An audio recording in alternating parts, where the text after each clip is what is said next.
Doctor Manu, मैंने एक चीज देखी है, जब मैं जिम करता था तो लोगों के प्रॉब्लम्स काफी आ जाती हैं जब वो डेडलिफ्ट मारते हैं या वो इंक्लाइन बेंच प्रेस मार रहे हैं। पता लगता है क्योंकि लोग मुंह वो स्प्रे लगाते हैं, उसमें गर्म पट्टी बांध के उससे काम चलाने लगते हैं। फिर देखिए, आजकल एक्सरसाइजेस करना बहुत ज़रूरी है। बहुत लोग जिम जा रहे हैं और जिम जाने से बहुत इंजरीज होती है। नी के अंदर नी पेन हो जाता है, शोल्डर पेन हो जाता है, रिस्ट इंजरीज हो जाती है, बैक इंजरी हो जाती है। इतनी कॉमन है जिम में इंजरीज, जितना आप सोच भी नहीं सकते हैं। सो कोई तो तरीका होगा इसको बचने का, डेफिनेटली तरीका है। सो तरीका ये रहता है कि आपको है ना कुछ इंजरी प्रिवेंशन एक्सरसाइजेस करनी होती है। जैसे नेक की इंजरी प्रिवेंशन एक्सरसाइज अलग है, शोल्डर की अलग है, नी की अलग है। आपका वर्कआउट का दिन है आज जिम के अंदर, और लेग वर्कआउट करने से घुटना दर्द हो जाता है, बहुत लोगों के होता है।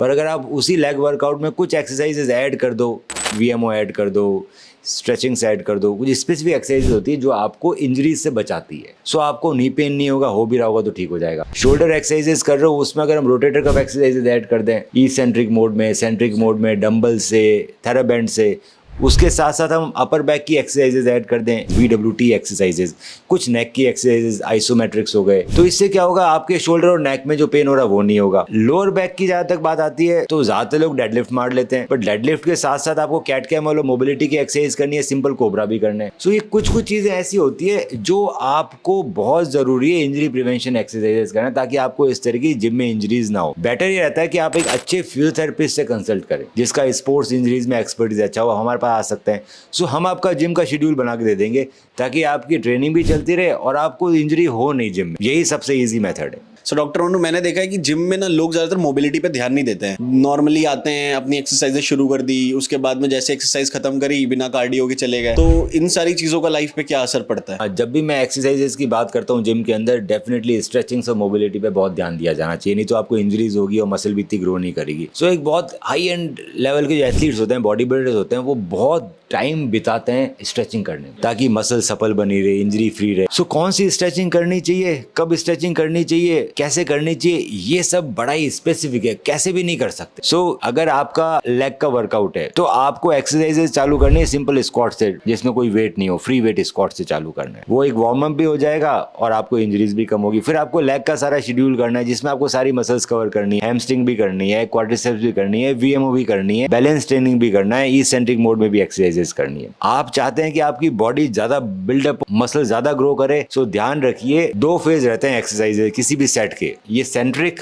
और ई सेंट्रिक। दोनों ही फेज बिल्कुल स्लो होने चाहिए। अगर आप 5 सेकंड में सेंट्रिक कर रहे हैं और 5 सेकंड में ई सेंट्रिक कर रहे हैं, मतलब जैसे बाइसेप्स कर रहा हूं तो 5 सेकंड उठाने, 5 सेकंड रिलीज करने में। अगर स्क्वाट्स कर रहा हूं तो 5 सेकंड नीचे बैठने हैं, 5 सेकंड ऊपर, 5-5 सेकंड का अगर आप कर रहे हैं तो ये बेस्ट होता है मसल ग्रोथ के लिए। मिनिमम रेप 7 कीजिए इसके अंदर, उतना वेट रखिए, मतलब बिल्कुल कम वेट नहीं रखना, बहुत हैवी भी नहीं रखना, क्योंकि बहुत हार्ड होने वाली एक्सरसाइज। पर आपके 7 रेप निकल जाए जिसमें आपकी मसल भयंकर रूप से पेन करने लगेगी।